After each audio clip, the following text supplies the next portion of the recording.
really matters? That might be the most important question you can ask. So let's talk about it. Welcome to What Really Matters podcast, Everyday Spirituality with Karen Wyatt. Thanks for joining me here today. We are continuing with the series on what the ego needs to learn. And today we're on the last lesson, number 5 for the ego. This lesson is you are going to die. And we'll get back to that in just a moment, but I'll recap for you what we've been talking about for the previous 4 episodes. So these are 5 lessons that were originally shared by Father Richard Rohr from a men's retreat that he did on helping men with spiritual growth by confronting the ego and really talking about what the ego needs to learn in order to support spiritual growth instead of being an obstacle to spiritual growth.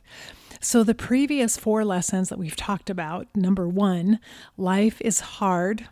Number 2, you are not that important. Number 3, your life is not about you. And number 4, you are not in control. And so if you've missed the previous 4 episodes, you may want to go back and listen to each of them because these lessons do build on one another. They also reflect somewhat the 7 lessons that I recorded earlier in the year from my book, 7 Lessons for Living from the Dying. So we'll get back to lesson number 5, you are going to die, which is the lesson of impermanence.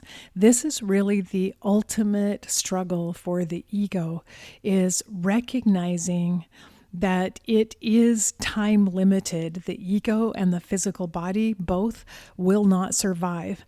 This is the ultimate terror and fear of the ego. So the ego does everything in its power to defend against the reality that it's not permanent, that it won't last, it won't stay here forever. But accepting and acknowledging the fact that the ego and the physical body won't continue on is one of the crucial steps in terms of spiritual growth. It is the most important lesson that the ego has to learn.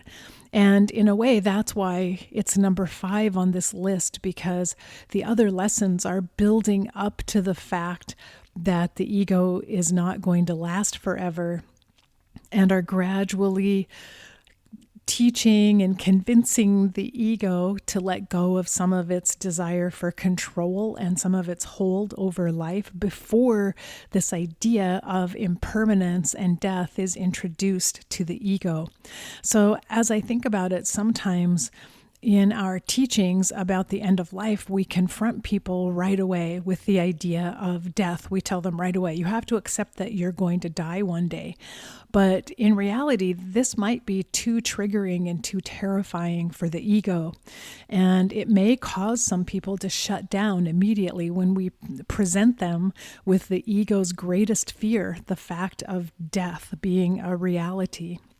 So this sequence of lessons as presented here in the 5 lessons for the ego to learn makes sense to me.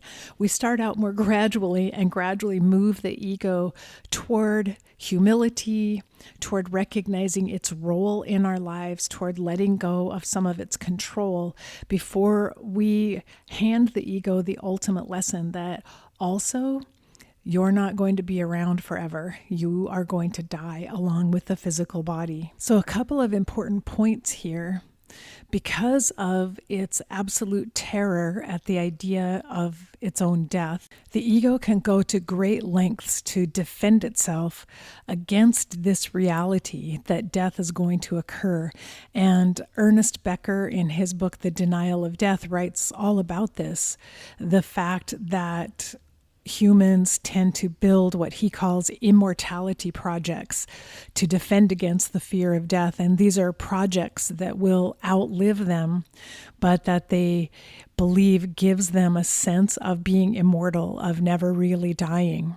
Now, one thing I hear often from people in the afterlife space who talk a lot about afterlife or near-death experiences is the notion that we do not die, that death isn't real, it doesn't really happen. And they base this on the fact that consciousness or the soul or our higher selves live forever. And when the physical body dies and the ego dies, there is a higher self or a higher essence of us that continues to live. And so I'm often told not to use words like end of life and death and dying because, for one thing, that those are not real, but also that those are discouraging to people who need to hear the message that life is eternal and there is no death. But there's a problem with this way of thinking, and that's the fact that it is the ego and the physical body that will die. And it's a huge step toward higher consciousness when the ego can come to terms with the actuality of death, of mortality. And it's a necessary step if we're going to turn our lives into lives that are guided by higher wisdom. We have to move from being driven by the ego and its concerns and what the ego cares about to being able to listen to higher guidance and higher wisdom in our lives. And the only way we can get to that point is by getting the ego to loosen its hold over our thoughts and over our behavior. And that's what these 5 lessons are all about. It's helping us to really humble the ego and to dissolve away some of the bonds of attachment that the ego has over our lives.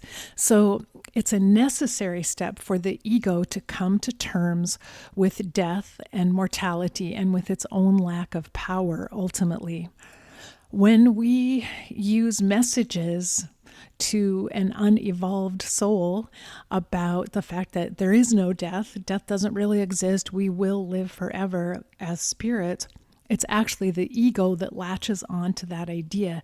So the ego continues to defend against the idea of death and continues to inflate itself in a way and maintains its hold over our thoughts and our behavior. And so it really works against us to teach people these messages about the afterlife before they're ready to hear them. So messages about the persistence of consciousness and the immortality of the soul are great when you've already evolved to a point that the ego knows its place and that the ego is helping your higher self negotiate life and is an ally and a supporter of your spiritual growth instead of an obstacle to your spiritual growth. But if you're still at a place in your development where the ego is running the show and in charge and you haven't quite mastered the ego yet, those messages that you will never die play right into the hands of the ego, which loves hearing that and grabs a hold of it and feels even more empowered by it. So that's why we have to be careful. If we're going to share messages with other people, we need to understand where they're coming from and what their level of awareness is and their level of development spiritually, because notions of the afterlife might actually impede someone's growth if they're handed to them too early. So it is important. I really like the fact that Father Richard Rohr talks about beginning the spiritual journey with these lessons for the ego. Before we can get anywhere else with any other concepts, we really do have to come to terms with the ego.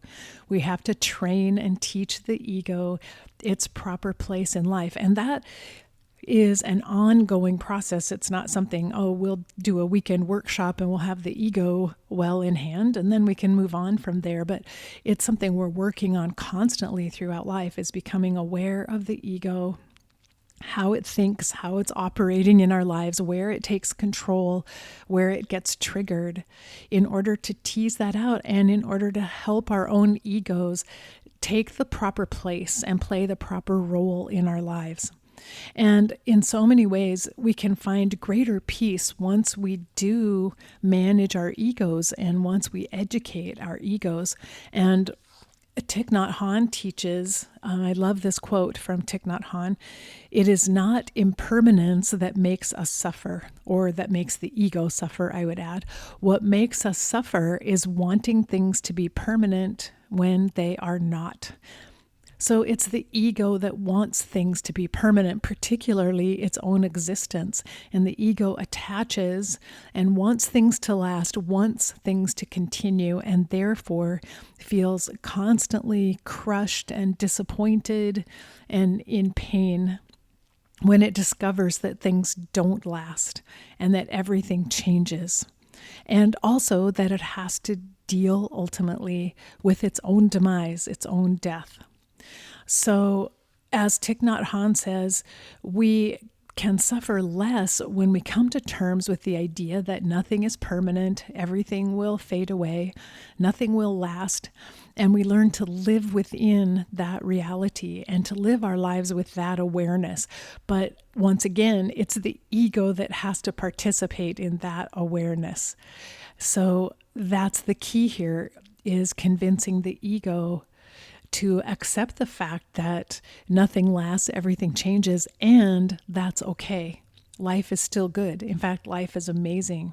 W. Somerset Maugham wrote, "Nothing in the world is permanent, and we're foolish when we ask anything to last.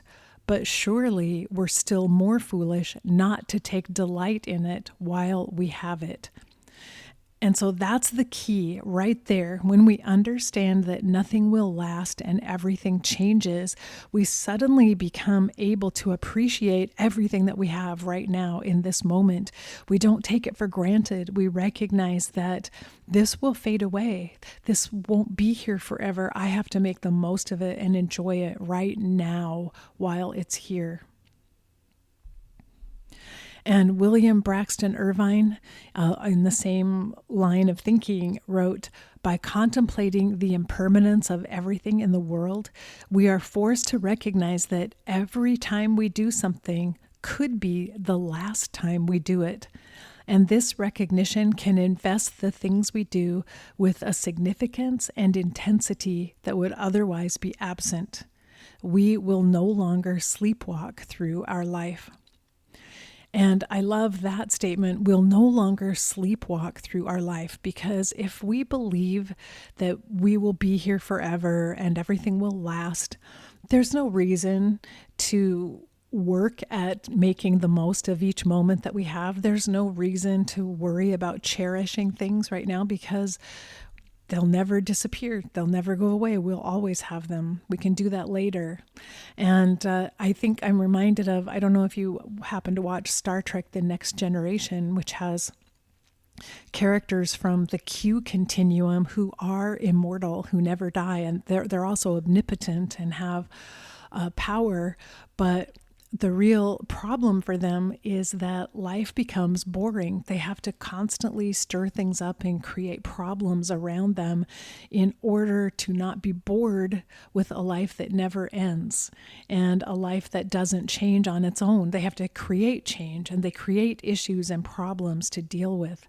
So if we think about it, one of our greatest gifts actually is the fact that life is impermanent. That's what encourages us to cherish every single thing that we have.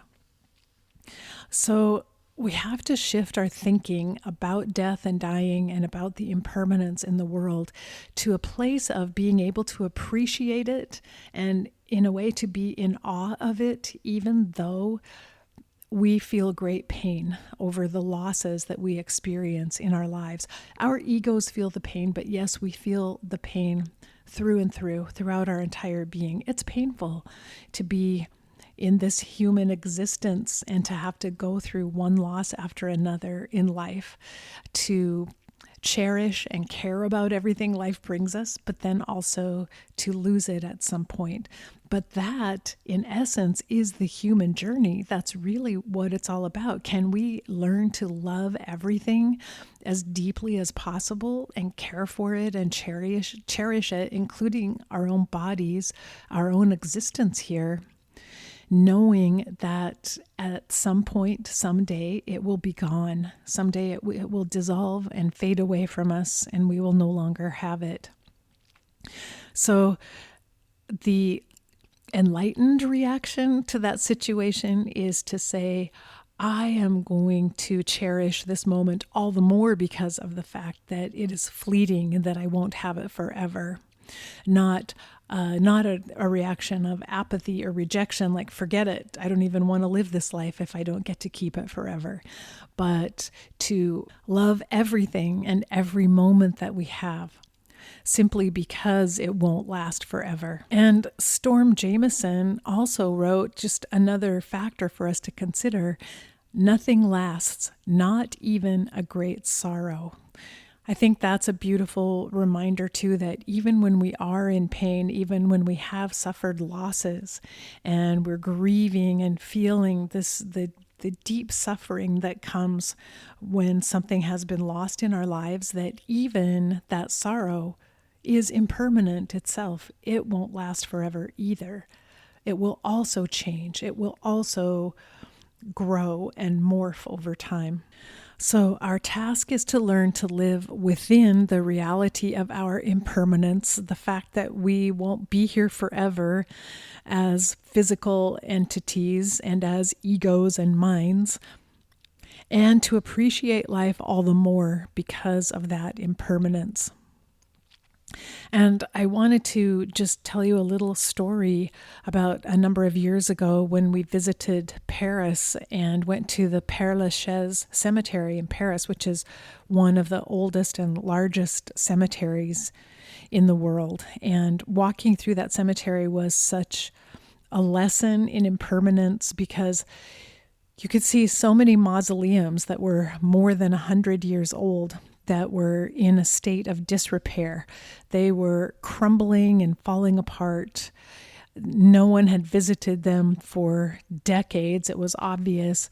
No one had been there to clean the graves, to put fresh flowers on them, or to even tend to these monuments that had been created to the lives of someone so many years ago. But ultimately, that's what happens to all of us.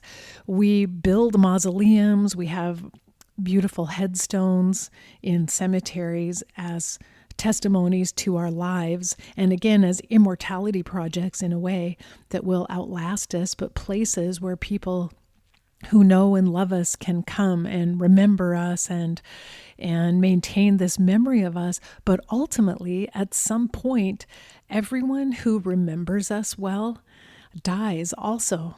And so at some point in history, there's no one there who cares enough. There's no one there to show up and tend to the headstone and the mausoleum and keep it clean and decorate it with flowers. No one remembers. All of it is lost. All the memories are gone.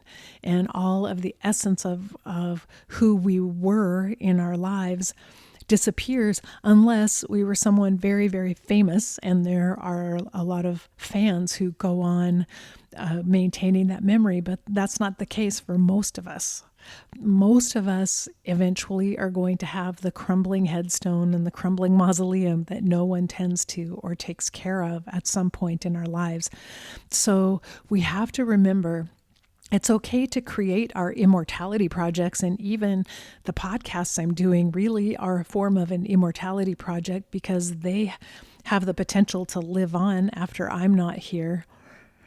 And we can take whatever consolation we find in these immortality projects, but we have to know ultimately that none of it will last. It's not going to last forever. Everything is going to fall apart. Everything is going to fade away at some point in the future. So the trick really is to learn how to live with the idea of impermanence, and that becomes an essential factor for our spiritual practice if we want to grow. So first of all, recognize that it's your ego that has this terrible, enormous fear of death and dying. And recognize that you're going to have to work with that for a while. You're going to have to acknowledge it within yourself and feel the fear arising and understand it's your ego that's going to die along with your physical body someday, and that's what you're coming to terms with as a human being. And so it can be helpful to make a regular practice of contemplating death and dying and the fact that you are not permanent here. And in Buddhist teaching, there's something called the Five Remembrances, which I really like, which you can say as a mantra. It's something you can meditate on each day or write about in your journal. And it actually, for me, it's really calming when I go through these five remembrances and say them as a reminder to myself, because it also puts things in perspective. Whatever is happening to me right now, today, whether I'm having the worst day of my life or the best day of my life, it isn't going to last. And so my task is to figure out, how do I make peace and find love in this moment, no matter what is happening? And so the five remembrances are just a really good down-to-earth reminder of impermanence. And I'll say them for you right now so that you'll know of them in case you'd like to write them down and perhaps use them in your own journaling. First, I am of the nature to age. There is no way to escape aging. Second, I am of the nature to experience illness. There is no way to escape illness. Third, I am of the nature to die. There is no way to escape death. Then, all that is dear to me and everyone I love are of the nature to change. There is no way to escape being separated from them. And finally, I am the heir of my actions. I cannot escape the consequences of my actions. My actions are the ground upon which I stand. And so what that last statement is saying is, I'm responsible for how I live my life, for what I bring to the world and how I behave in the world. And what I do bring into the world will have consequences, and I can't escape those consequences. So I have to be prepared to stand up for how I behave in the world. And do I bring love into the world, or do I bring sorrow and pain into the world? And I have to be prepared to stand on that and to receive the consequences of whatever my behavior is. So those are the five remembrances. I think it's really powerful to review those from time to time. And as I said, to journal about them or simply saying them out loud, I think is very helpful. Sokni Rinpoche teaches that whenever the ego suffers from fear of death, if your practice turns to seeing impermanence everywhere around you, I add, the ego settles down. So one of the best ways to help with the fear is to actually look around and notice impermanence everywhere in our world. All you have to do is walk outside and you'll see dying flowers in the garden. You might see a dead bird on the sidewalk. You'll see dead leaves dropping from trees. You'll see death and dying everywhere. You'll see a crumbling building. You'll see a fence that's falling down. You'll see that everything we build and create falls apart eventually, and everything in nature also has its own timeline, has its own time for living and for dying. And when you remind yourself of how natural and normal that cycle of life and death is, there's comfort there. There's comfort in knowing I am a participant in life and the cycle of life, and that's normal and natural, and it's okay. And but I don't need to dwell on that as much as keep it in the back of my mind so that I remember always, savor this moment, make the most of it. This might be the last one I have. So let's talk about some other ideas for practices to help with impermanence and to help remind the ego that you're going to die and overcome the fear of that reality. I read about a Buddhist monk who uses this response to everything. Oh, is that so? And so to every thought that he has, a thought of, oh, I love this sunset. I wish it wouldn't end. To say, oh, is that so? Or this is the best meal I've eaten. I want it to last forever. Oh, is that so? But also, oh, I'm in terrible pain right now. This is awful. To respond, oh, is that so? And by saying that, is that so? He's actually questioning these premises that the mind comes up with, that the ego creates, that this is good and this is bad. This should last forever. This should never have happened. By asking, oh, is that so? And questioning that premise. And it always brings us back to that place in the middle, in a sense, in the middle of the cycle of life, saying, but all of this exists together, life and death. It's in a cycle. And in fact, life couldn't exist were it not for death.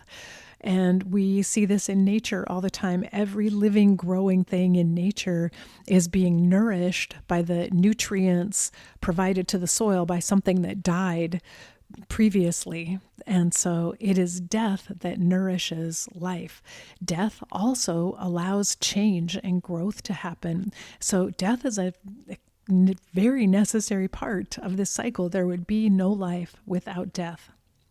So when the mind and the ego conjure up these ideas of, oh no, this is bad, it shouldn't have happened, or equally of, oh, this is so good, I wish it would go on forever, I like this response, oh, is that so?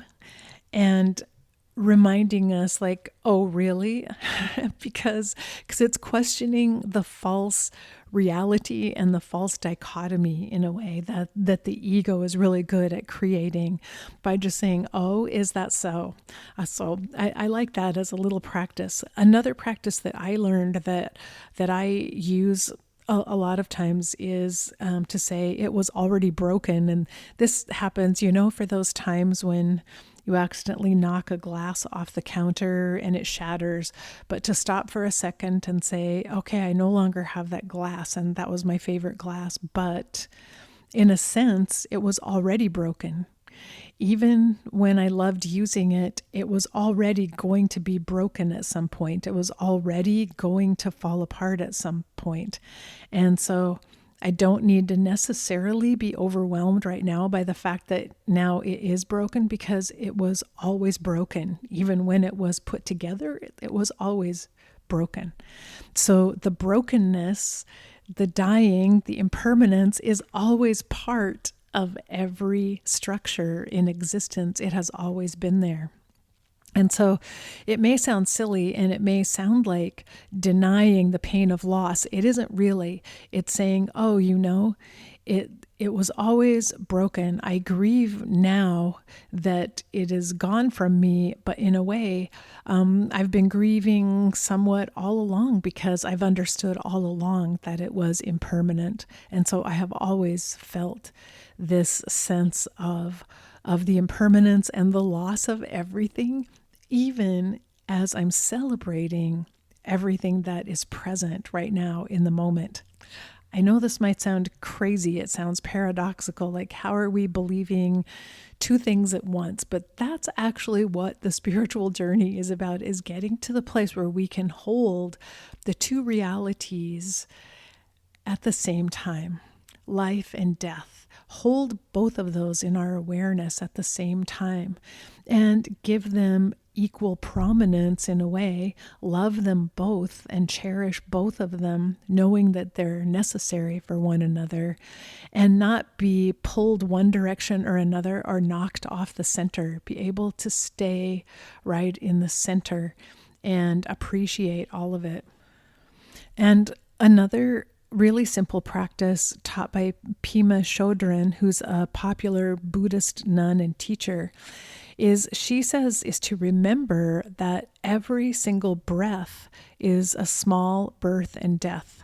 When we're born, our first breath is an inhalation. We breathe in, and so each time you inhale, it represents birth. And our last breath is an exhalation. So every time you exhale, it represents death. And so you can actually take it down to every single breath and think of each breath as a new birth for you.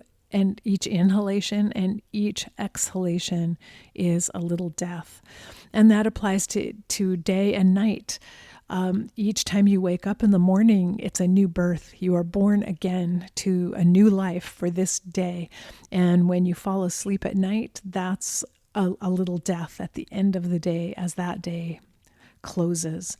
And so remembering these little births and deaths in every breath and in every day also helps us prepare for the big death at the end of life when that does come for us.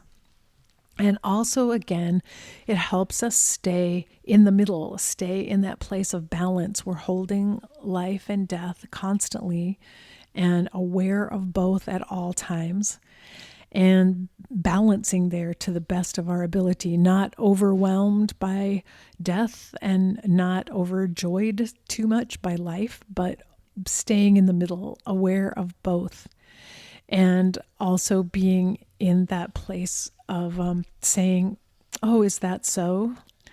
And reminding ourselves that nothing is permanent, and that's actually perfect. That's actually the best way for it to be.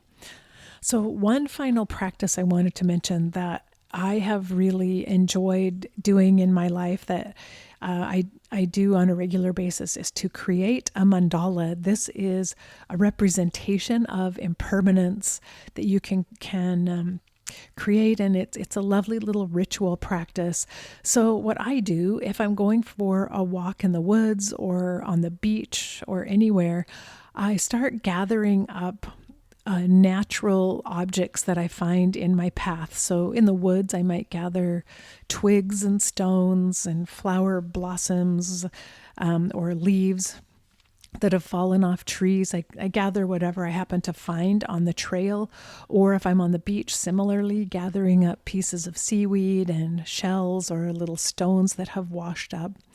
And when I have a couple of handfuls of items I've collected, I stop and I form them into a mandala, which is a circular geometric figure that can be divided into fourths or different sections inside, but you simply create designs within that circle with the objects that you have. So I use my creativity here and align the rocks or shells or sticks or leaves, whatever I have, into a little pattern within the mandala, whatever feels pleasing or lovely to me in the moment. So I'm making a new creation. I'm creating order in nature by putting all these objects together to create a shape and a form. And I marvel at that a little bit about the beauty, first of all, of these natural objects, and then how nicely they come together to create this lovely mandala, this symbol of order, of making something from nothing, of making something from all the apparent disorder of life in the universe. But then I say goodbye to it. I walk away and I leave my mandala wherever I've created it, knowing if I'm in the woods, the wind will blow it away, an animal will walk over it, a human might even come along and destroy it. Similarly, on the beach, the waves are definitely going to wash it away as soon as the next high tide comes, but also birds might carry things off or humans might come and destroy it. So I know my little creation will not last. I just made something that I like, that pleases me, that's really beautiful, but I surrender it to the elements and I let it go. And I enjoy it while it's there. I appreciate the beauty of it in the moment, and then I release it and I let it go, knowing that everything will fall apart. It will disassemble itself. And who knows, the next day I'll make something different from other things that I happen to find, and I can enjoy them for just that moment while I have them. But I'm willing to let them go. I'm willing to let all of life go. I'm willing to let it fall apart, to let it dissolve away, because I had that moment of cherishing it, that moment of really loving it and seeing the beauty in it. And there's something amazing and empowering about being able to create something new in the world and then turn around and walk away from it, to not need to keep it, to not need to glue everything down so that it will last forever and I can show it to other people, to create it simply for that moment, knowing that it won't last. It's a very powerful exercise in impermanence. It's good for the ego because the ego enjoys creating something of beauty and has to deal with the pain of walking away and the humility, in a way, of being able to say, it's okay, no one else will ever see it, no one will know about this. I leave it behind, I let it go, I let everything go back to nature as it was before. So that's a little practice, a ritual practice that has brought me a lot of joy and pleasure. And I wanted to share that with you. I hope that maybe you'll use that yourself, or maybe some other practice like the 5 Remembrances and journaling about the fact that you are going to die someday. So I hope that these 5 things the ego needs to learn have been helpful to you. Please do go back and review the other 4 episodes if you haven't heard them, so you have all 5 lessons down. Write about them in your journal. Spend some time thinking about them. And remember, this is a lifelong process, not something that, oh, I listened to this, so I get it now, and I've learned everything I need to know. That's not how it works. It will go on and on and on forever. So until the next time we're together, remember that we are really here for love. All of this is about learning how to bring more love into the world with us, how to manifest more love and experience it through our lives. So face your fear, be ready for whatever life brings your way next, and just love each and every precious, fleeting moment that you have here in this lifetime. Bye-bye.